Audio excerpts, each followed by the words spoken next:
Assalamualaikum warahmatullahi wabarakatuh.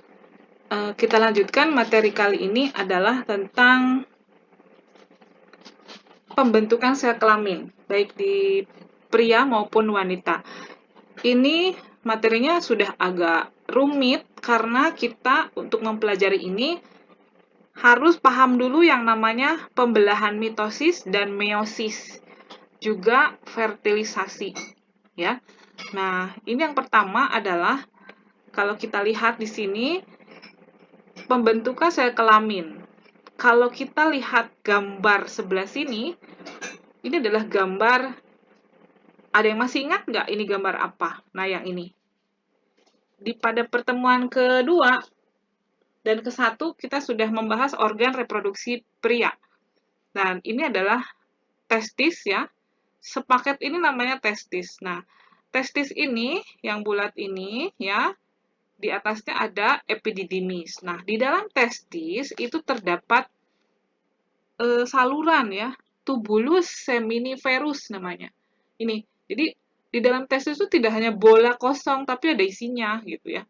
Isinya adalah saluran-saluran yang berisi banyak sekali komponen-komponennya. Nah, satu bagian tubulus seminiferus ini, ada tanda panah di sini, saya perbesar ya.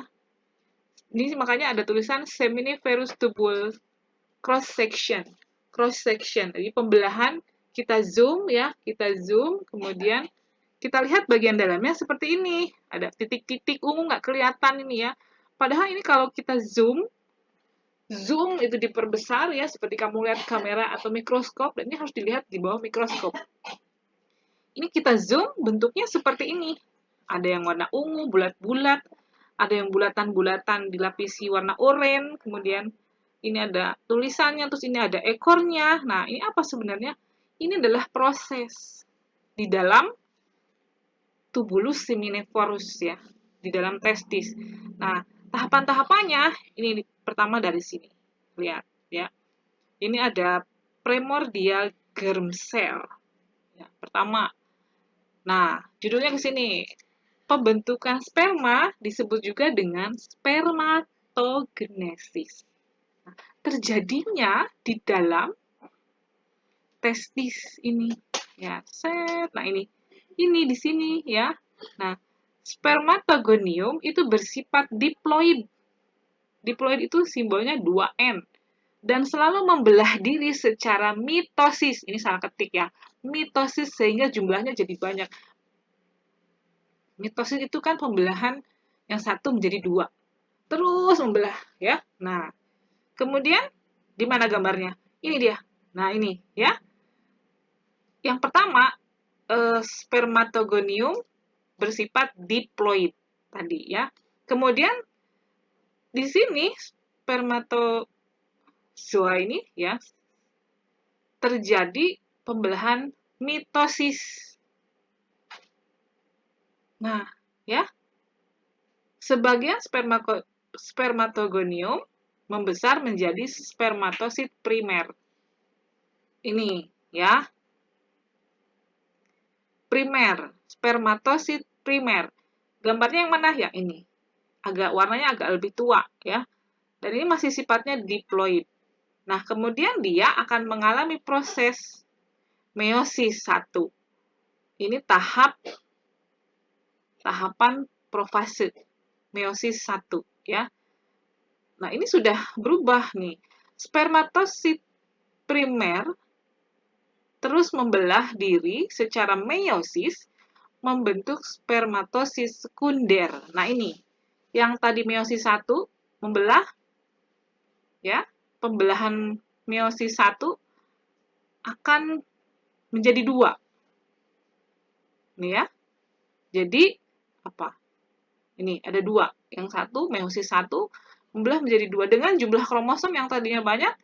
Ini ada 4 misalnya, ini terbagi 2. Di sini 2, di sini 2. Nah, kemudian spermatosit sekunder membelah diri kembali secara meiosis menjadi spermatid.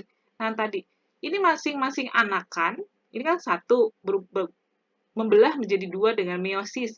Kemudian masing-masing anaknya membelah lagi. Ini namanya pembelahan meiosis 2, ya. Jadi segini, ada berapa? Ada 4 anaknya. 1, 2, 3, 4. Namanya spermatid. Kemudian sifatnya apa? Haploid ini. Nah, ya, haploid. Kemudian spermatid. Nah, ini kan ada apa? Akhiran id ya. Jadi berdiferensiasi sudah menyerupai sperma ya. Jadi berdiferensiasi menjadi sperma.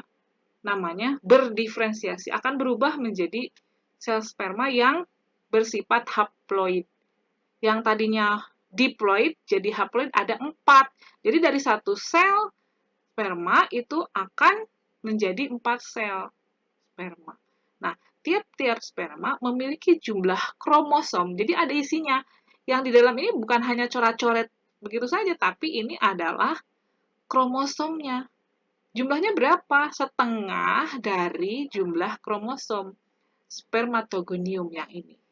Yang tadinya ini 4, ini tinggal 1, 1, 1, 1 gitu. Jadi haploid. Ya.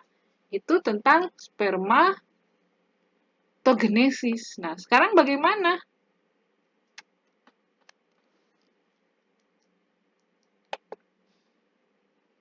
Tentang ini, ovulasi. Oh, sorry, ini sel pembentukan sel kelamin perempuan. Nah, ini ada di sini penjelasannya. Ini adalah gambar ovarium. Gambar ovarium. Ya, ini salah satu organ reproduksi wanita. Ingat ya, posisinya ada di mana di tubuh kita. Nah, ini proses. Ya, prosesnya dimulai dari sini. Yang kecil-kecil ini namanya oosit primer. Ya, 1, 2, 3. Oosit primer. Nah, proses yang terjadi di dalam ovarium disebut dengan oogenesis atau pembentukan ovum. Di sini, ya. Kemudian folikel primer akan tumbuh menjadi ukurannya lebih besar dan dia bersifat diploid. Ini ya, namanya oogonium. Nah, ini ya. Oogonium tadi bersifat diploid. Kemudian sebentar. Ini maksudnya oogonium ya. Oogenesis pertama dimulai dari oogonium yang bersifat diploid. Kemudian dia akan membelah secara mitosis sehingga jumlahnya menjadi banyak. Ya, diploid. Di sini ada pembelahan, membelah lagi, mitosis ya. Kemudian oogonium berkembang menjadi oosit primer. Ini yang primer ya, primer. Oosit primer. Nah, kemudian oosit primer ini membelah diri secara meiosis menjadi oosit sekunder dan badan kutub pertama. Di sini terjadi proses meiosis, pembelahan meiosis 1. Nah, kemudian selanjutnya setelah terbentuk oosit sekunder, terjadi lagi di sini pembelahan meiosis yang kedua. Nah, ini oosit sekunder mengandung kuning telur dan sitoplasma. Badan kutub pertama merupakan inti sel yang kemudian membelah diri menjadi 2. Ini ya nanti. Nah, oosit sekunder membelah diri secara meiosis menjadi ootit dan badan kutub kedua. Jadi ada berapa badan kutub? 1, 2. Ya. Kemudian ootit berkembang menjadi ovum yang haploid ini. Haploid ya. Dan setiap oosit primer menghasilkan 1 ovum atau 1 sel telur. Bayangkan, ya, tadi yang laki-laki 1 spermatogenesis akan menghasilkan 4. Sedangkan 1 kali oogenesis pada perempuan menghasilkan hanya 1 sel telur atau sel ovum. Nah, pembentukannya sel ovum ini terjadi di dalam ovarium. Ini ya, ini ada tadi oosit primer, kemudian ini ukurannya bertambah besar dan mengalami proses pematangan, ya. Sel telur yang matang ini ada inti sel, ada sitoplasma, ada membran sel, semua ada di sini. Kemudian setelah sel telur matang, dia akan mengalami namanya apa? Ovulasi. Nah, ovulasi ini hasilnya adalah ovum yang sifatnya oosit sekunder, ya. Nah, yang terjadi setelah ovulasi di dalam sel atau ovarium ini kembali korpus luteum akan kembali membentuk sel telur yang baru. Begitu siklusnya, ya. Oke, ini tadi sudah keluar ovulasi, ya. Lanjut. Nah, ini ovulasi. Tadi sudah dijelaskan di presentasi sebelumnya. Ovulasi adalah proses keluarnya ovum atau sel telur dari ovarium. Ovum akan bergerak ke rahim bersamaan dengan proses ini. Di dinding rahim menjadi tebal sehingga spons penuh dengan pembuluh darah yang siap menerima zigot. Nah, ini organ reproduksi perempuan. Ya. Dan ini yang merah ini adalah sel telur. Ya.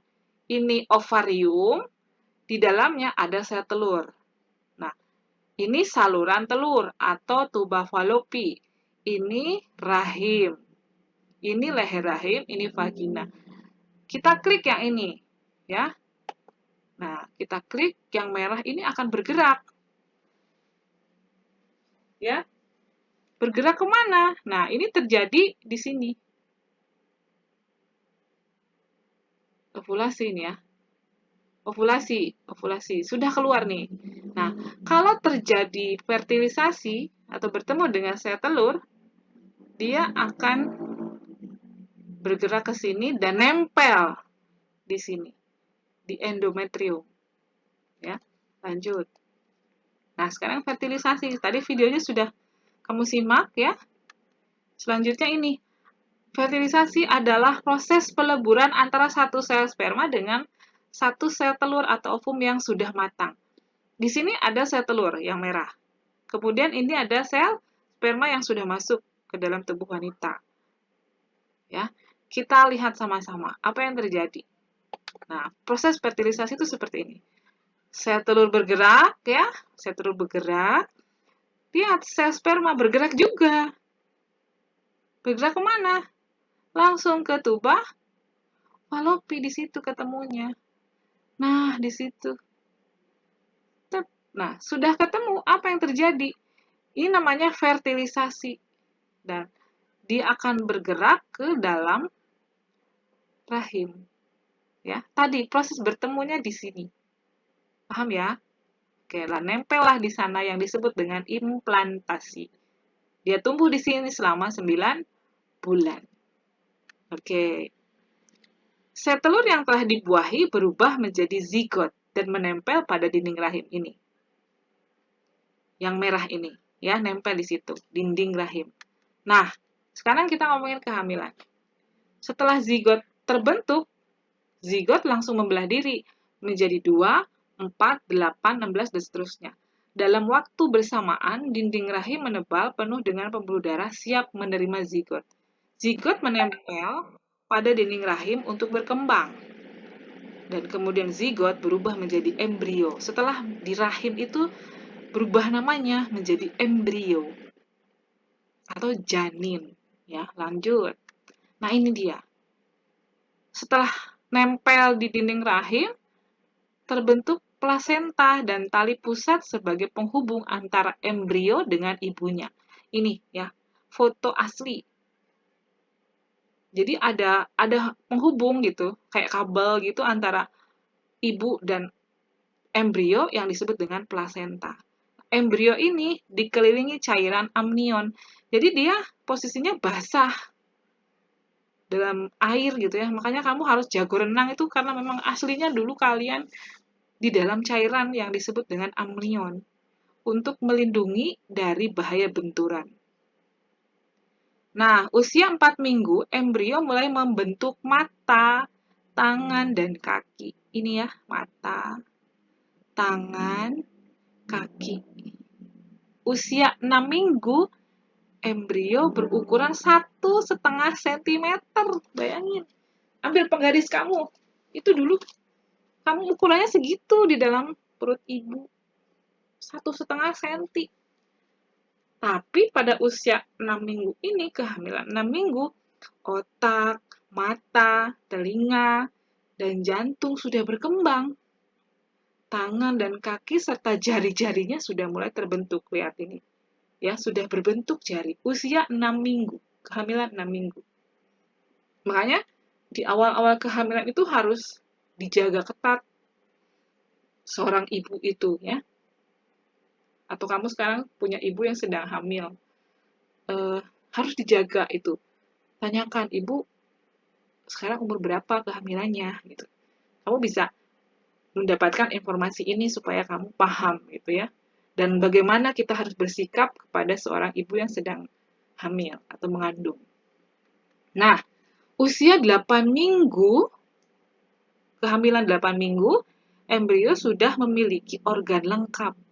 Embrio sudah berubah menjadi janin atau fetus. Ini ya.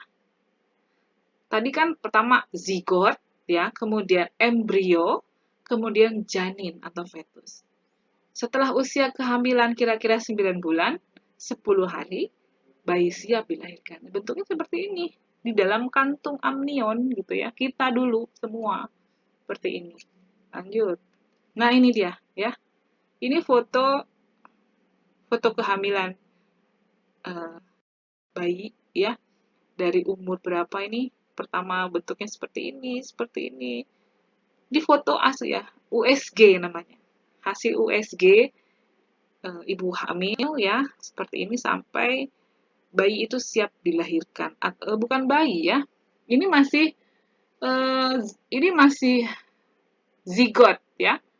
Zigot, zigot, zigot, zigot, zigot, zigot, zigot, kemudian menempel embrio ya, embrio. Ini embrio. Embrio, kemudian sudah embrio dia disebut dengan fetus atau janin. Lanjut. Nah, ini dia tahapannya. Ini masih zigot ya. Sampai sini masih apa? Zigot. Lihat, ini masih zigot. Kemudian sudah masuk ke dalam rahim dan nempel di rahim disebut dengan embrio. Ini embrio, embrio, embrio, embrio, embrio, embrio. Ketika siap dilahirkan, dia disebut dengan janin, janin. Siaplah dia dilahirkan. Oke, seperti ini ya posisinya tuh. Di dalam perut ibu. Kepalanya di sebelah sini, ya, badannya sini, gitu. Kadang kakinya suka nendang-nendang perut ibu. Nah, demikian ya tentang kehamilan. Dan ini siap dilahirkan setelah 9 bulan ada di dalam rahim. Nah, bisa juga seperti ini, kembar. Dalam perut ibu kamu ada 2 fetus atau ya janin. Bisa seperti itu. Ya. Oke? Baik, itu tentang kehamilan dari awal zigot, embrio, janin sampai dia siap untuk dilahirkan. Pesan saya, kamu harus paham ini. Walaupun kalian masih muda, kamu harus paham bagaimana kita bersikap apabila berhadapan dengan seorang ibu. Ya. Wassalamualaikum warahmatullahi wabarakatuh.